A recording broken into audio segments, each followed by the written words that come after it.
Earlier this week on the pod, but that just means an extra day to get this into your feed and get it listened, because what a week it is. Ireland against New Zealand in Chicago, the first of 4 games for Andy Farrell's side across November. We'll be talking about that game on Saturday and the round 5 URC matches last weekend. Bernard Jackman is with me in studio as well. Bernard, how are you? Good, thanks. Off to Chicago tomorrow. Can't wait. Yeah, I was going to bring that up a little bit later on. You had to throw it in straight away. Joining us on the line again, though, is Gareth Steenson. Good to have you back, Gareth. Welcome back to the show. Thanks very much for having me. Looking forward to getting a bit of chat, especially about the upcoming games. So all good. Yeah, plenty to get through. So we'll fire straight into it. Before we get into Ireland against New Zealand, do want to touch back on round 5 of the URC, because we've kind of got to the end of this opening block of games, Bernard, for the November break. 5 matches through, 4 for some of the teams who had the postponements, obviously. But it's a nice opportunity to just kind of check back in, see where everyone is after the opening block of games, because in fairness, we're not far off a third of the way through the season, an 18-game regular season. So Ulster had their first defeat of the campaign. They were beaten 49-31 by the Lions in Johannesburg at the weekend, but a try-scoring bonus for Richie Murphy's side, so they picked up 6 points from that South African tour. Leinster had their second win of the season. They avoided a bit of a banana skin, 50-26 winners against Zebra at the Aviva. Zebra quite good in the first half, though, and kept Leinster working. And then at Thomond Park, a proper old-school arm wrestle between Munster and Connacht. Munster won 17-15 at Thomond Park for their 5th win in a row. And I think we'll start at Thomond Park, because 5 wins out of 5 to start the season. Munster are joint top of the table. They have a lot of scope to get better. I think that's the important part as well. It's been a good start with results, but they don't look anywhere near like peaking at the moment. That's about as good a start as Clayton McMillan could have possibly hoped for. Oh, it's a dream start, really, in terms of wins, in terms of, I think, the confidence in the players that they can close out games which are tight. Obviously, Cardiff, Edinburgh and Connacht were all tight games. And actually, in fact, I think probably the last 10 minutes of those games were probably their most impressive in those tight games, when and that's when games are there to be won or lost. They actually had to go out and win those totally, yeah. And or protect the league. Like I remember, like Crowley obviously took that drop goal, which made it a 2-score game. Against Cardiff, against Edinburgh, they had young halfbacks on, and they came from behind to find a way to win. And against Connacht, really, the last 20 minutes, they pretty much lived in the Connacht half, and with Connacht's lack of a kicking game, it was always unlikely Connacht were going to be able to work their way down the field, with decent territory moves to get into a scoring position. So I think they'll be absolutely delighted. He's obviously rotated a lot of players, and I've seen him live 5 times. I've been at the 5 games they played live, and they look so fit. But there's a bit of muscle on some of the players who wasn't last year, and you can see the shapes and what they're trying to do. Just unfortunately, it's not all coming to hand as well as they would like. But wow, play Argentina this weekend is another hit out for them, and then obviously a little bit of a rest and come back and then build towards the next block, and obviously Europe as well. So in terms of getting instant belief in a new voice, they've certainly had that. And Gareth, like the obvious thing to point out, if you're trying to nitpick anything from Munster in these opening games, is that they certain performance-wise, they've had 2 really, really good performances against Scarlet's opening day and against Leinster, and the other 3 have been patchy and scrappy, and they've had to kind of dig out their wins and dig out their points. I think in previous seasons, you might look at it and say, oh, they're a good bit below their best. But when you consider how one of the things Clayton McMillan said when he came into the job was that he wanted the floor to be a lot higher than it was in previous seasons, that they've gone through seasons where at their very, very best, they can pull out the 9 and 10 out of 10 performances when it really, really matters. But they can often go out the following week and put in your 4 or 5 out of 10 performances. And I think we're seeing a lot more 6.5, 7 out of 10 performances from Munster than we probably actually have seen in previous years. And while there is a huge amount of scope to get better over the course of the year, that'll fill them nicely with confidence that the floor seems to be a lot higher than it was in previous years.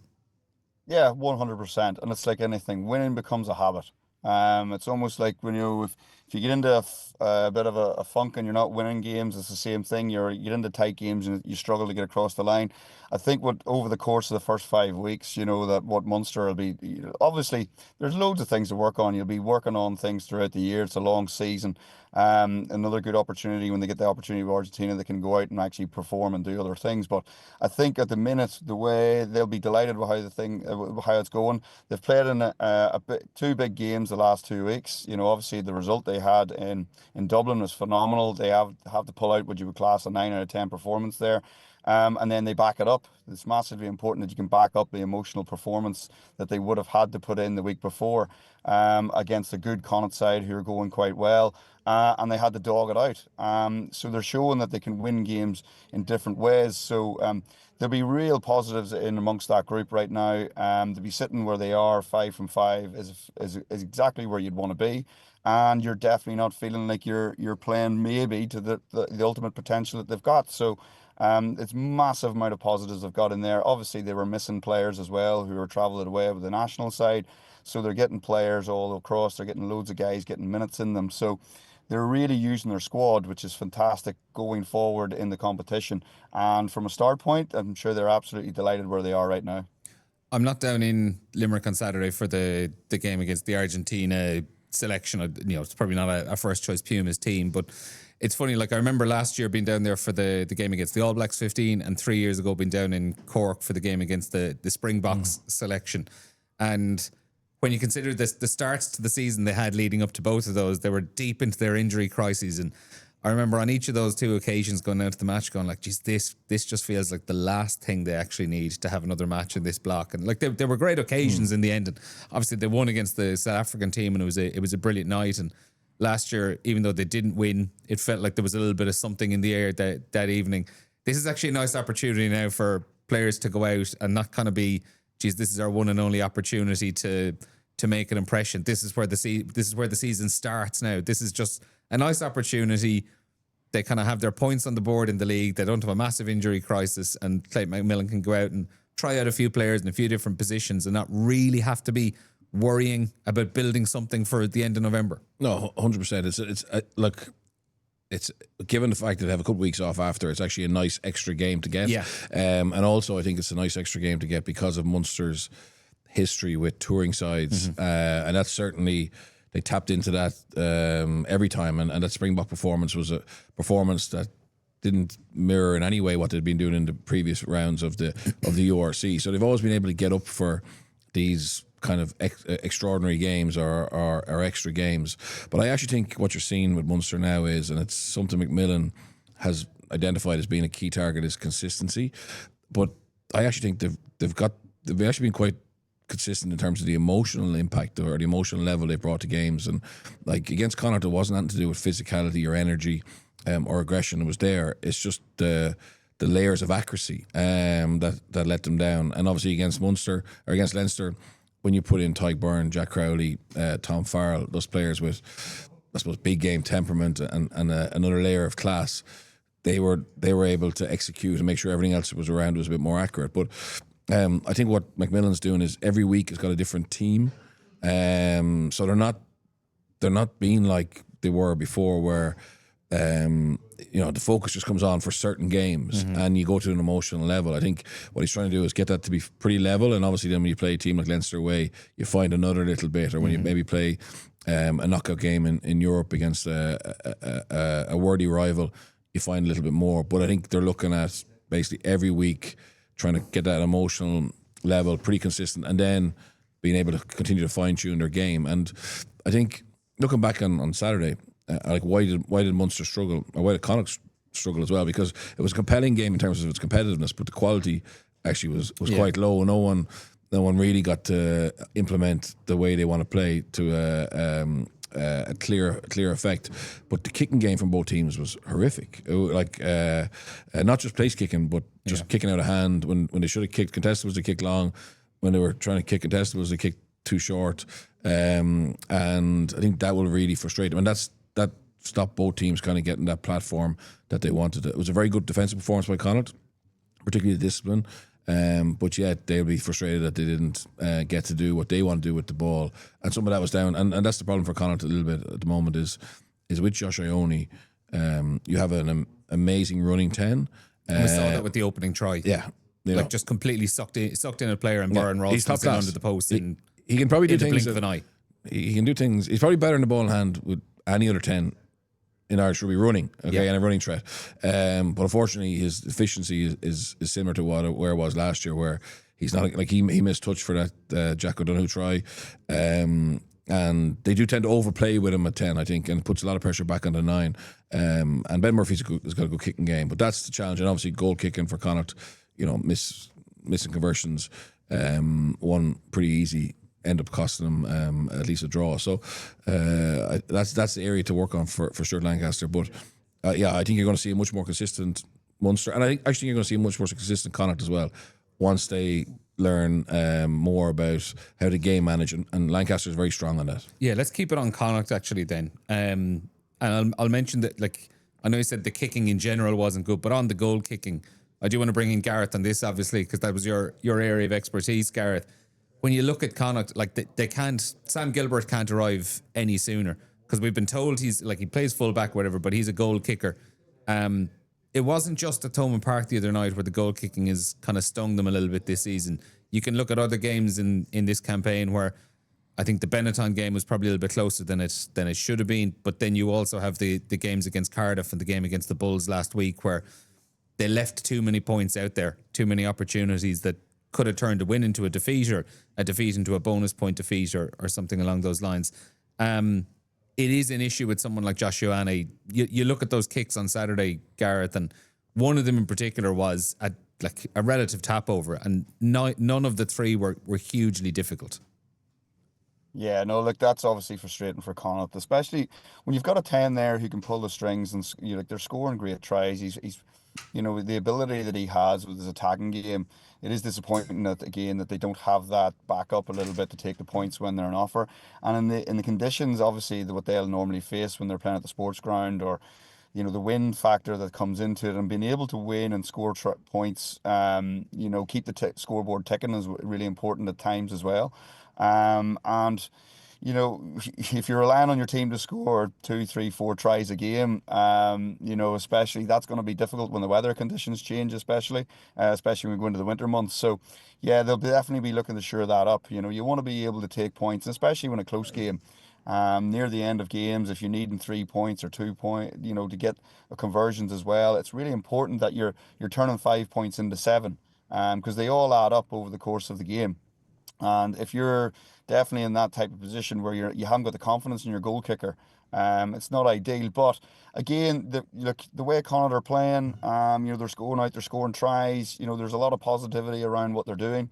But if they can shore that part of their game up, you start adding on. If they're scoring 4 tries a game and they're getting an extra 8 points on top, there's another score on top. So hopefully, over the course of the weeks that are coming, that they can get that shored up.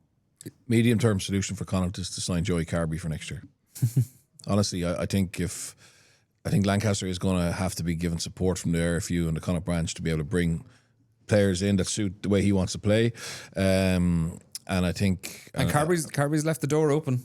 He's left the door, not specifically Connacht, but he's left the door open for a return to Ireland. No, there's two parts to this. I think one, it gives Connacht a top end playmaker who's very experienced, who has quality, who can play obviously 10 or 15 or even centre if an emergency. But he's a good goal kicker, and he would then become eligible for Ireland for the World Cup in Australia. And I'm not saying that that's anything against the 10s we have currently, but it's always nice to have another 100%. option. And I don't necessarily agree with the rule of basically cutting out players who go away like that. I'd be in favour of actually letting players play from England. I think it's good for the group, particularly because the group has been so settled under Andy Farrell. Having that different point of view coming into camp, I think could be good. But regardless of that, I think for Connacht, the RFU could make a really good move by bringing him back, giving Connacht a hand, but also strengthening our depth chart at 10 for Ireland for the World Cup. The other thing too as well with Connacht is they've got Jack Carty there as well. So Jack Carty's got a lot of experience, and he's done a lot of, he's a reliable goal kicker, and obviously Sean McNaughton coming through as well. They've got a few in there who have the ability to go and knock the points over. So it depends on what way they want to play the game going forward, I suppose. If you want to go in and if you can identify that it's going to be a windy weekend, or they're coming up against a side who's going to maybe be a little bit more assured in defence, they can definitely mix and match what they're doing at 10, just to play around that. Yeah, I've a lot of faith in Carty. I think Carty still has a role to play, but I'm just thinking long-term succession for him. And obviously we know with foreign players, it's not always as easy keep them after their contract runs out, etc. Yeah. So I think if you're getting in obviously Naughton and the fullback who played on Saturday night from King's Harry West. He was a 10. They now seem to be seen as outside back. So it might be just short to medium term. Someone like Carby, I think, could be a nice player to have in their squad. Do you see Stuart Lancaster potentially trying to tempt someone like Kieran Frawley? Yeah, I'd be shocked if Lancaster doesn't go after a number of Leinster players, because obviously of his relationship with them. Frawley is another obvious candidate. Like his career stalling. Rumor has it he's had opportunities to leave in the past and he decided to stay. But he just doesn't seem to be getting any consistent game time at 10. And that's definitely affected him. But yeah, he's a talented player. He's a talented player for sure. And you could go for Frawley and Joey Carby if the checkbook is out. If he's given 2 checks, I'd play them on both of them. Absolutely, you could easily fit them into the same team. Put Kieran Frawley at number 12. Last point on Connacht, I suppose. If we're trying to grade them over the course of these 3 games, 3 defeats out of 4, they'll be frustrated they haven't got to play 5 matches, because you'd like to think that could be 2 wins and 3 defeats, which would just look a little bit different on the table. Do you think they're a better team at the moment than they were last season? Without doubt. I thought they were exceptionally good first game up against Benetton, because it was their first game and they played with much more maturity.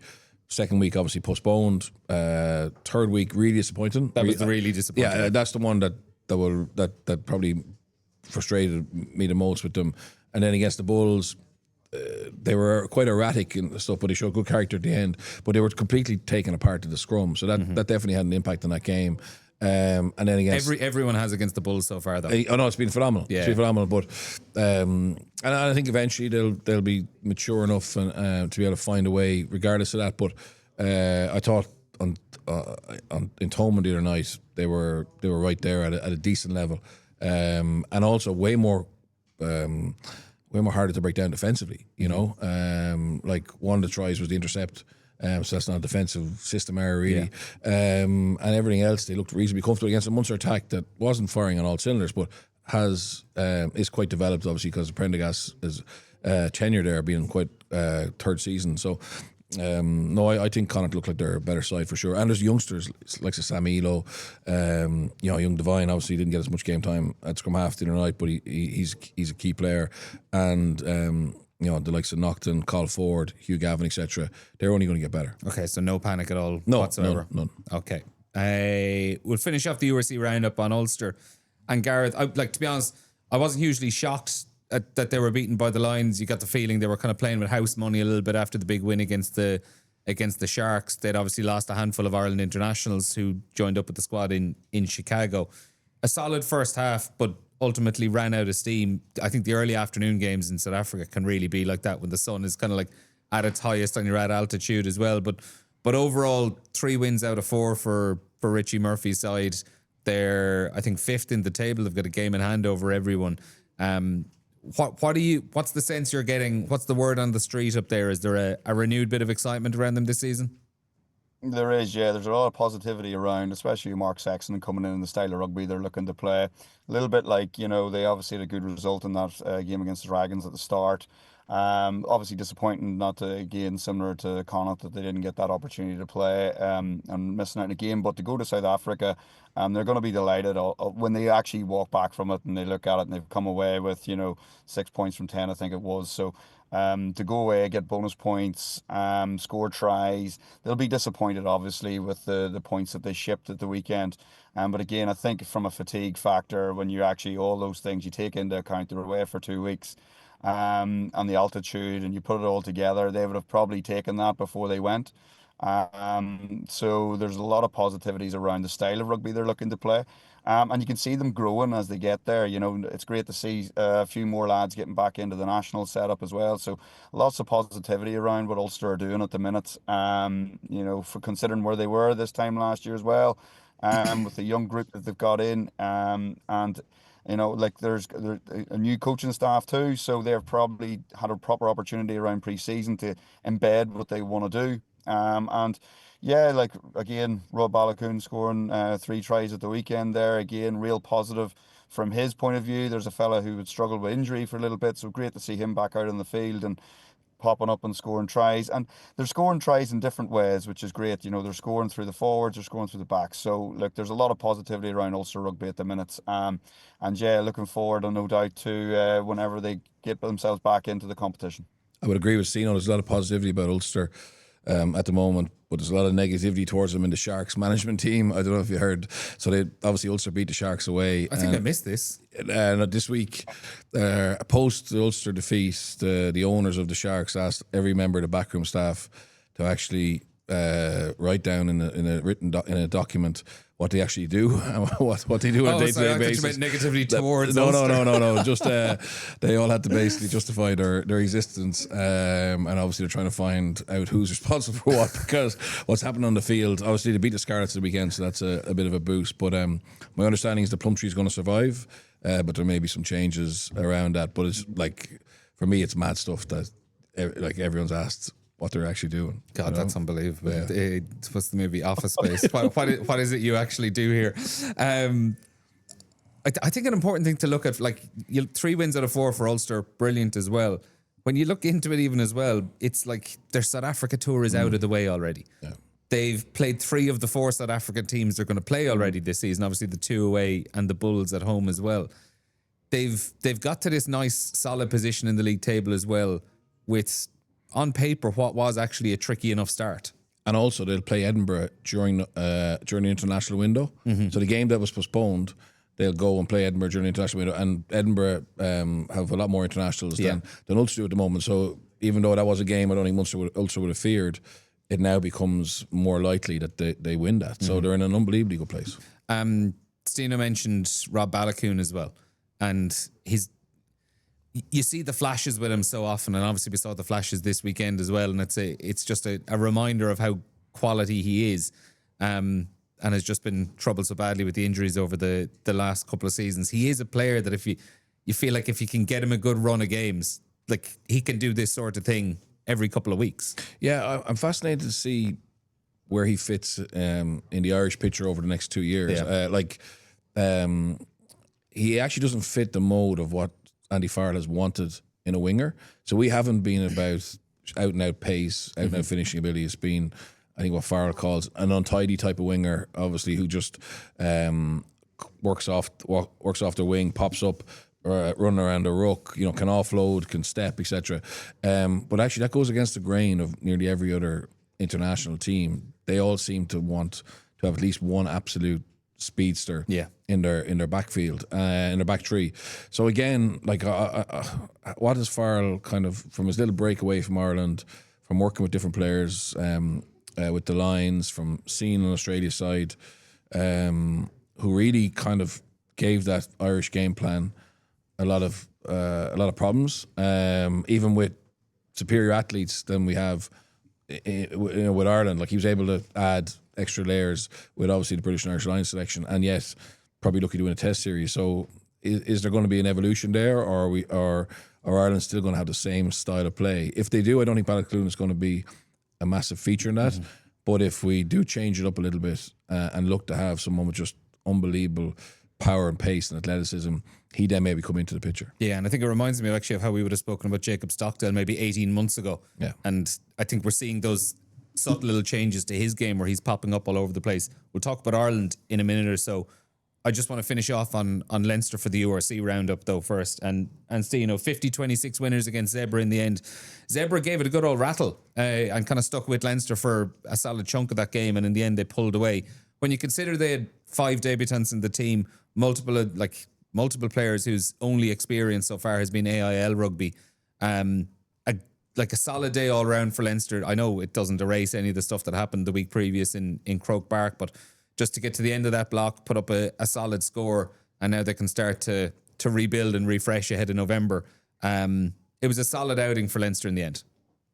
Yeah, it is. I suppose there would have been a lot of disappointment after what happened the week before. But the good thing was, you like all that, you've talked about a lot of the 5 debutants coming in there. So they were going to get their first opportunity. So they'd have been chomping at the bit. And for them to go out, represent, put the jersey on, obviously step up and play at the level that they were at. To score 8 tries is really positive. They'll be disappointed, obviously, to concede the 4. I think whenever they break it all down, but where they've at, what if you look at over the block of what they've done, and they've been they've had a difficult enough period.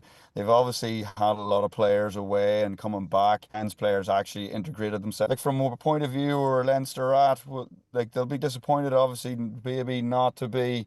I think they're down in the 7th at the minute with 11 points to the board. They'll be disappointed where they are in the league table, but they've blooded some young players. They've had an opportunity to see guys now in the URC and step up. So like they're in a spot where they're probably not overly used to it, but look again, there's guys come back from Lions and stuff. They're off now with the internationals. It'll be interesting to see how they come back after the November period. But yeah, like loads of positive. The fact you put 50 points on the board, you score 8 tries. There's lots of positives to be taken out of any game. Yeah, and just like on a whole, hasn't been a good start to the season for Leinster by any stretch of the imagination. And obviously, I think we expect that to improve over the course of the year, and they'll still be very much in the mix when we get to the business end of the season. If I was to pick out one like clear positive in these opening 5 matches, the return of Harry Byrne looks rejuvenated from his loan spell at Bristol. And I'd like to think that there should be a handful of players around the country trying to ring Harry Byrne up over the next few days just to get a sense of like, what did you think of that loan move away? Do you think it'd be good for me to get out of Ireland for 6 months and find something new and get out of the bubble? He looks like a player, not just who's kind of found his form again, but found his form because he's had a restart and he's had a refresh somewhere else. Yeah, it's amazing just how circumstances played into that. And like Pat Lam lost a couple of 10s in a very short period, and he was looking for someone. And normally, like someone like Harry Byrne wouldn't be open to moving, but just the way things had worked out with Sam and obviously Ross being ahead of him, Frawley getting some game time, he was totally in the fridge in Leinster.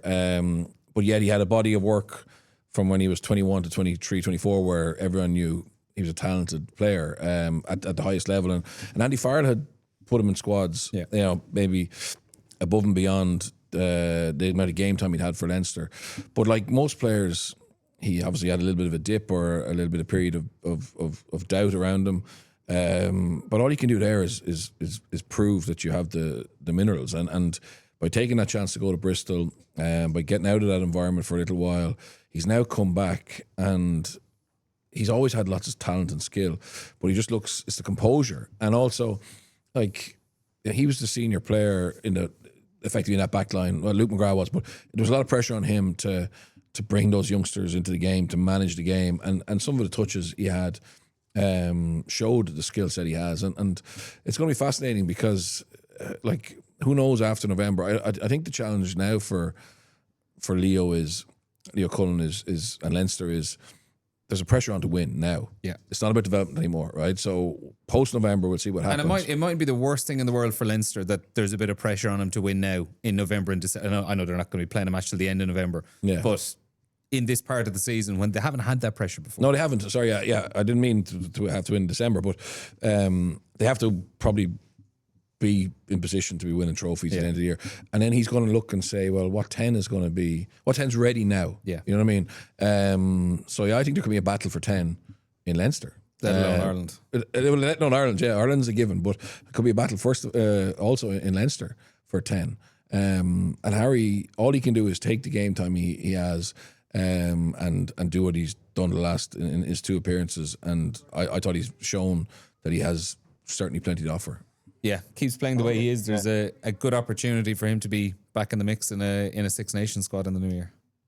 Yeah, I think just to add on to the point there Birch is making there around Harry going away. I think like I'm a great advocate for it. If I'm being honest, You're the number going one away advocate and for it. learning.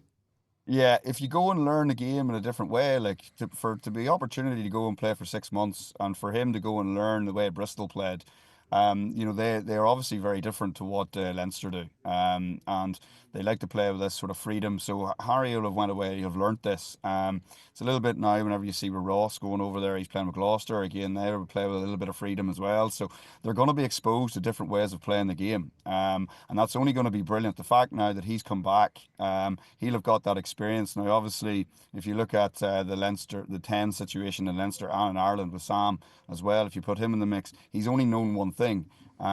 So for him now, Harry puts himself in a position now where he has maybe different thought processes. He knows now whenever it comes to European games, what way does the potential of the English teams, what they look like and how they want to play the game. So he's broadened his horizons a little bit. So I think from his development point of view, it's great. Will it put him masses of pressure on when he comes back in? You'd like to think so, because now it'd be nice to see how Sam reacts to that when he comes back, because it'll only going to develop him. And it's great to have the competition. We're starting to see a lot more tens. And you throw Joey Carberry in the mix there as well. It'd be great to get him back, obviously, into Irish rugby. So, from a tens point of view, there's loads of tens out there, and it's about coming in and putting pressure on the guys who've got the jersey at the minute. Just on the players away, so I was with Jordan Murphy on Friday, and like Jordan's career path, so obviously he wasn't picked up in Leinster, using Ace as a stepping stone to Leicester, and it was his coach Kevin West wrote a letter to all the Premiership clubs, and Leicester gave himself and a fellow called James Ferris a trial, and he obviously had an unbelievable career in Leicester, but he was coming back to play for Ireland, and he was bringing back some of that IP from obviously an unbelievable Leicester team, but you're not even getting just Leicester, you're then getting the transfer from England, because Leicester had so many English players, and that helped obviously with Ireland. He was part of that team in 2009 who won a Grand Slam for the first time in a long time, etc. But going back to the loan thing, like the Harry Byrne loan deal was a set of circumstances that might never happen again, right? But I think, and even when I was... Well, as far as I know, the IRFU and David Humphreys are open to those kind of things, way more than they would have previously been. And that's brilliant, but I actually think it needs to go to another level. So when I was in the Dragons, they identified players that they believed had elite potential, right? And they would sit down, the people who work for WRU involved in those elite players' development, we sit down with the 4 head coaches of the regions and try and work out what the best possible development plan for them was, in terms of whether it's playing for their club side in the Welsh Premiership, whether it's playing for the Dragons in my case, or whether it's going playing sevens. So like Rio Dyer and Tame Basham, it was felt that sevens was a stepping stone to them to get them into the Dragons team and to Wales, and obviously that worked well. Ireland, the sevens is gone now, so that's not an option. But I actually think someone in the RFU should be in charge of this, and because no provincial coach is going to actively want to let a player go, because it only takes 2 injuries. You might need him. Right? So and we've seen this over the last 10 years that there's been so few loan deals, and don't tell me that clubs haven't been interested in a player in Leinster, Munster, Ulster, Connacht, whether it's a top 14, Pro D2 or Gallagher Premiership club. But obviously the answer is no, right? But I actually think if David Humphreys is open to it, that's brilliant. But I actually think maybe even be more proactive. So by the time December, January comes around, when everybody's had a chance to play, and when the coaches kind of have their first choice team, if there's a window there to send a young player to Pro D2 in France as a medical joker, or to the Gallagher Premiership, or ideally top 14, where there's likelihood is they're going to get game time for 3 or 4 months, and they're still coming back to that province, I think that's a win-win. Obviously, short term it damages the province, but only in an area where there's a bit of depth, and maybe even have a guaranteed callback option that you can call them back. I'd love to see that. That would be for me a creative way of further developing their talent pool. Yeah, we've seen kind of slight examples of it. I know a couple of Munster players in the last few years have gone down to Australia in the off-season, but generally speaking, they've been players who are way out on the fringes of Munster, and it's players coming back from an injury, and I never really got the impression they were going down to get some game time ahead of coming back to Munster and really challenging for first-team place. It felt like an opportunity for them to go out and make some contacts for their next move. Sure. But like you look at so many French players over the years. These players at the age of 21, 22 will start popping up in a Toulouse team or a Racing team or wherever, and you look into them and you realise they've got 50 Pro D2 games under their belt since they were 19 years old, because they went out on a loan spell down there, and by the time they're 21, 22, they're game ready for Test rugby. But that didn't happen by chance. So I was there when that started to happen.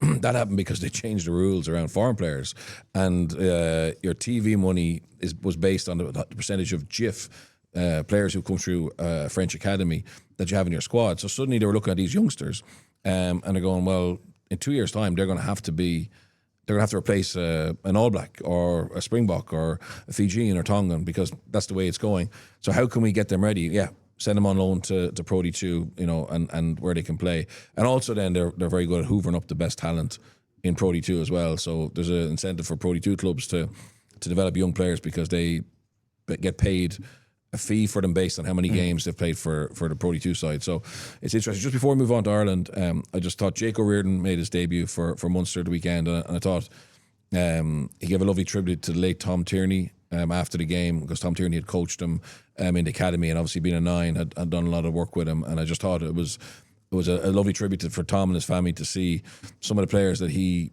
put a lot of time into starting to come true and live their dream of playing for the province. Yeah, proud day for Bruff Rugby Club as well. I know he's from out that part of the world as well. Actually, on that note, just coming back to Munster, Roman Salanoa.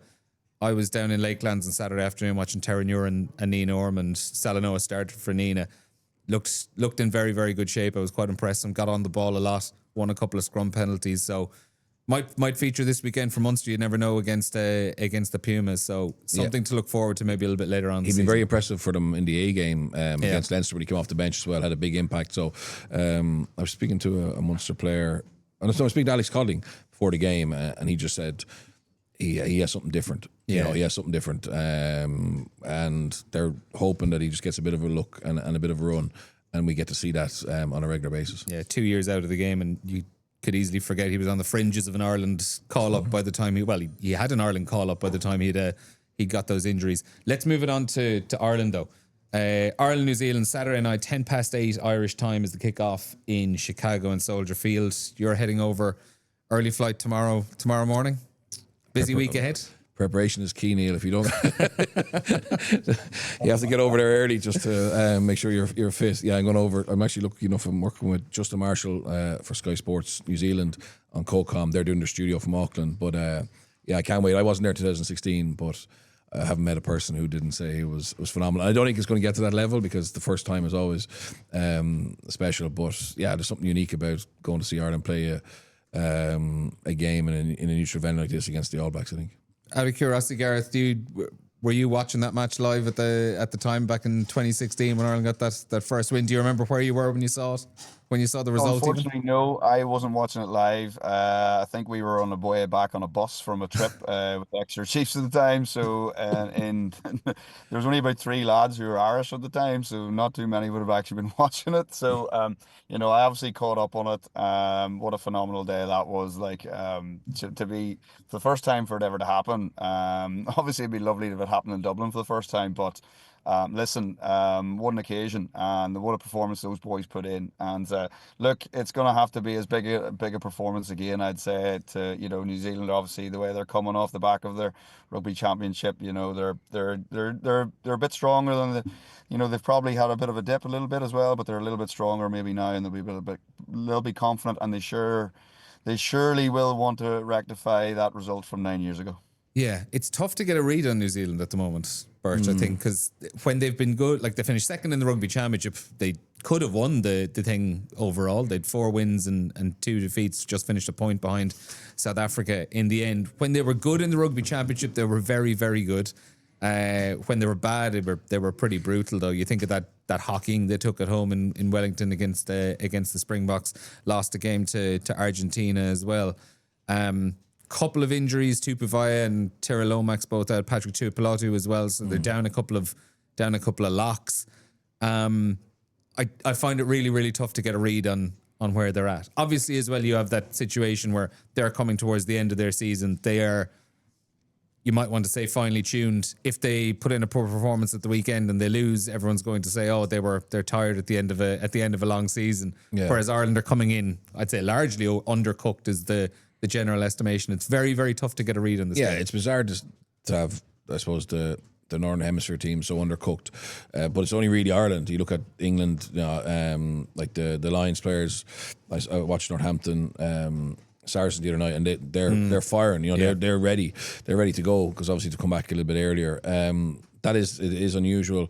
I think I would say I wouldn't say there's not a lot of talent in New Zealand rugby still, because watching the NPC, there's phenomenal talent coming through. But what they don't seem to have is as many kind of iconic leaders, legends, who make sure that they're more consistent. So, like, they have played some brilliant rugby in the Rugby Championship, but it is the reason, I suppose, that Wellington collapse and they lost to Argentina is so stays in your mind more, is because good All Blacks teams haven't tended to do that. Yeah. They tend to be just They're always in the fight. always in the fight and incredibly consistent. Whereas the Box, who obviously have 2 World Cups, they've had some big blowouts over the last 8 years. But then you never doubt their ability to get back on track. So they're kind of very different in terms of the way they tend to operate. So when they do have blowouts like Argentina and the Springboks in Wellington, it makes you wonder, is everything okay there? And having 2 locks out, like the last game, people forget this, but one of the reasons we won in Chicago was they'd no line out. They're locked. They did a couple of injuries before the game. I think they did an injury early in the game. And Scott Barrett's debut, if I remember. That's right, yeah. Scott Barrett played, but they just, like, it was like they met in the car park at line of time, and we had, like, a huge amount of their ball as well as our own ball was very solid with Devin Toner dominating. So it's not as bad this weekend, but it'll certainly miss Tupolatu or Vai's punch. Like Richie Mwanga is like, he's coming back for the next World Cup, and he's coming back, and they want him back for a reason, because they feel they haven't found an obvious list of players to replace him, and that's understandable. He's top class, but Jason Hollands is stepping away, and that's in the back of Liam McDonald stepping away as well, and that could be a good thing. It could be a good thing, but it just makes you wonder, is everything as it should be in the All Blacks management, and then it's down to the players. And also, Scott Robertson, probably the NZRU wanted to bring Scott Robertson in after Ireland beat them in New Zealand on the year before the World Cup, but the senior players backed Foster, and they worked with, a lot of those were Canterbury Crusaders who were working with Robertson. So it's just a few little things that makes you wonder, is he as suited to international rugby as he was to Super Rugby? But yeah, we'll have to be on the money. It's for Farrell's point of view, like, that underperformance by so many Irish players against Munster is probably perfect in terms of him being able to apply pressure to them. Apparently they had a training game on Saturday in Chicago, which was high intensity, which is trying to simulate another match, because obviously they look a bit match shy. But yeah, there is pressure on these players now to step up, because if we have a very bad November, he may have to then be a little bit more radical in the Six Nations to get game time into players for the World Cup. So that's the challenge, and that's the part of it as well. Like, we can be guilty of over-egging the importance of a November campaign, and that gets highlighted when the World Cup failures arise. But the World Cup is 2 years away. If you look back on the previous World Cup block, November 2021, 2 years out from the World Cup, that was when the focus really started shifting towards the World Cup, and they had that brilliant trio of games against New Zealand, Japan, and who else was in 2021? Argentina as well. Blew the 3 of them away, and everything started to build from there. So if you're applying the same timeline, really, this is when we need to, I'm not saying Ireland need to win 4 out of 4 and be outstanding for the whole month, but we need to start seeing that starting to come together. Throw in the fact that Andy Farrell hasn't had hands-on time with this team since for 11 months, since the end of November of last year. When you throw in the fact that there appears to be a little bit of a Lions hangover in there as well. And it's also probably the toughest slate of games that Ireland have or ever will have in November. All 3 of the Southern Hemisphere big hitters, Australia, New Zealand and South Africa. Throw in Japan as well. This is a very, very tough month, but a huge month as well. Yeah, it's massive. And like, Farrell is unbelievably loyal, but if you look at back over the past, And it'll be interesting to see when how far that loyalty gets tested. well, no, in fairness to him, the players who he's backed and have tended to play better for Ireland than they maybe were for the province at the time. So I've no doubt, and players will tell you he can be ruthless when he wants to be. So that, and the players will know that. So, but the challenge is this is a hard November, so maybe this wasn't a November to change things up. But the reality is you're also running out of time. And I would also argue, like, what players have really not this block of URC because it's so short, but over the last year, how many players have really proven that they deserve to be in ahead of some of the players that we're talking about with maybe it's time for them to that they maybe drop. So the likes of maybe James Lowe, etc. Who like is there an obvious replacement to him? Stockdale maybe, but in general, I don't think there's 10 lads out there playing URC who aren't involved with. Well, Ireland. I would say I think a lot of people would say Gavin Coombs is someone who's done it week on week on week and Hasn't got a chance. Aside from getting he got a sniff in Georgia over the summer. That's the glaring one. Gavin Coombs' consistency means I think he's very unlucky, but at his best, at test level, is he better than Jack Conan, Caelan Doris, Josh van der Fleer? Well, we haven't had an opportunity. No, to see. I know that, but that's the challenge. So when the big challenge for him is to bring that when he plays big games in Europe. That's the challenge for him. I'd love to see it because he has been unbelievably consistent. He has listened, but I actually don't think that's a position that necessarily we obviously need someone to replace him. Stina, do you think this Ireland team is too difficult to break into? Look, it's a very experienced unit. I know that Peter O'Mahony, Conor Murray, and obviously Cian Healy are gone now, but like it's been pretty established for quite a long period of time. Obviously, a lot of them are coming from Leinster as well, so it does kind of bode that the style of rugby that they're looking to play. It's like anything, you get a team together, it gets used to winning, it gets used to playing together.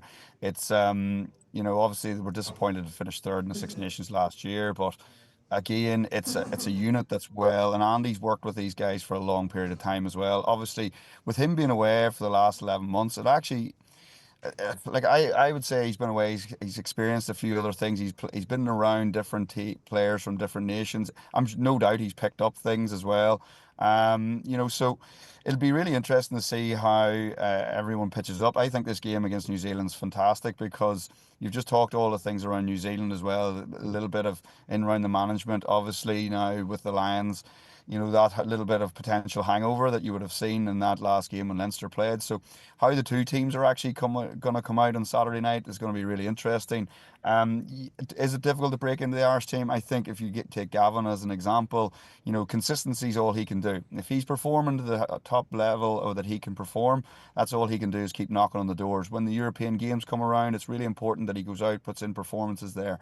And that's how I feel that you'll kind of break into these squads and probably need a little bit of luck along the way as well. So, look, at the minute, if you look at Ireland's back row, it's probably one of the strongest, and you throw Caelan Doris coming back in there as well. So, like, they've experience right across the board. And yes, it's a difficult position. It's great for Irish rugby that we have that.